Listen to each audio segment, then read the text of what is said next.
Now, before we get you some updates from the Rafah crossing, let's take a look at what's happening on the ground. Intense fighting has been reported and it continues as Israel has expanded its ground offensive in Gaza. Israeli strikes have now targeted refugee camps, and this latest move threatens to derail the ongoing hostage release talks. This as the war is now expanding well beyond Israel's borders. Now, in the latest, Rafah border has been opened for the first time since the war began for evacuation purposes. First, foreign officials are being allowed to evacuate from Gaza for Egypt today. And as per reports, Qatar has mediated an agreement between Egypt, Israel and Hamas in coordination with the US to allow for the movement of foreign passport holders and some critically injured people out of besieged Gaza. Meanwhile, Israel has confirmed that 9 of its soldiers were killed during combat operations in Gaza on Tuesday, and this brings the total number of Israeli troops killed since October 7th to 326. Both Hamas and Israel have engaged in tough battles in the last 24 hours. Now, Israel says its troops have hit anti-tank missile launching cells and observation posts, seizing many guns and explosives and killing dozens of militants on Tuesday. While it has hit 11,000 Gaza terror targets, as Israel is calling, since the war began. Israel attacked a densely populated refugee camp in northern Gaza. It's called the Jabalia refugee camp. It's run by Hamas, and the health ministry says that at least 50 Palestinians have been killed in Israeli strikes on the camp.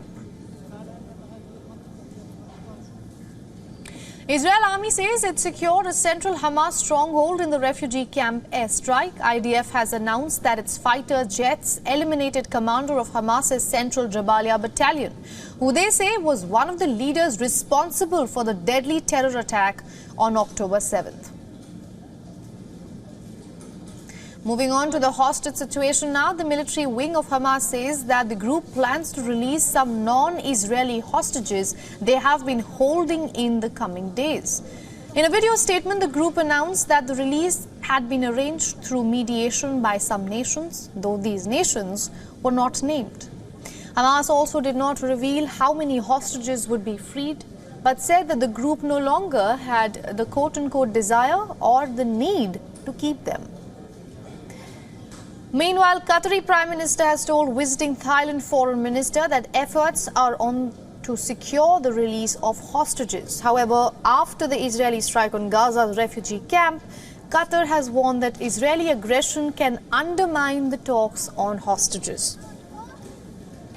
On the other hand, the war is expanding beyond the borders. Tensions have been rising on the Israeli border with Lebanon since the war began, as the fighting continues with the Lebanon-based group Hezbollah. Just on Tuesday, Lebanon accused Israel of white phosphorus attacks, over which it said that it would file a complaint to the United Nations. Now, elsewhere, Yemen's Iran-backed Houthi rebels said that they attacked Israel on Tuesday.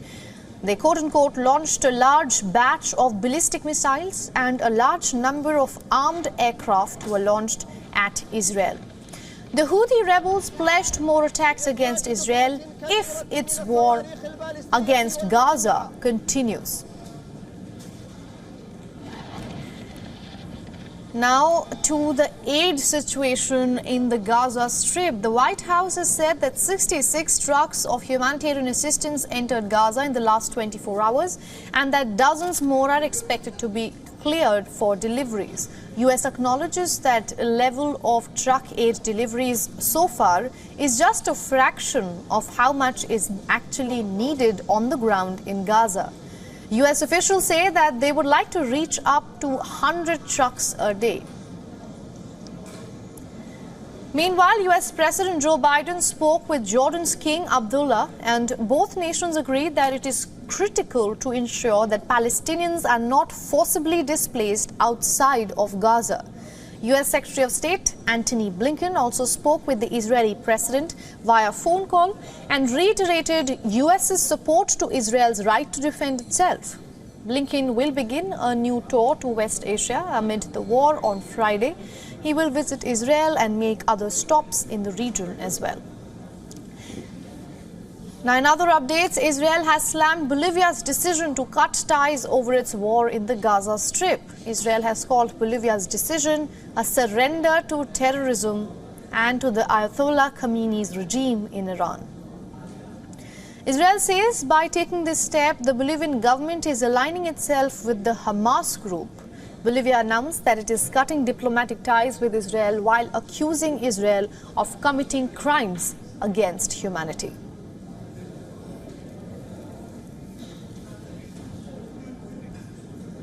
Now, my correspondent Jody Cohen has sent us a report on the situation at the Rafah crossing. Take a look. In a deal agreed between Qatar, Israel, Egypt and Hamas in coordination with the United States, some 400 foreign passport holders and 90 critically injured civilians are being allowed to leave Gaza through the Rafah crossing into Egypt, where a field hospital is being set up. Israel has also said that several countries are responding to Israel's request for them to send ships to serve as hospitals off the safe zone in southern Gaza. That's because they say Hamas has set up command centres under Gazan hospitals.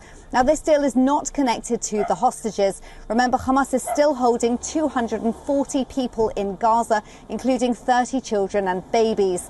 Hamas has indicated it would soon release hostages with foreign passports. Israel has called for the release of all hostages and called the announcement psychological warfare. This is Jody Cohen for WION World as One.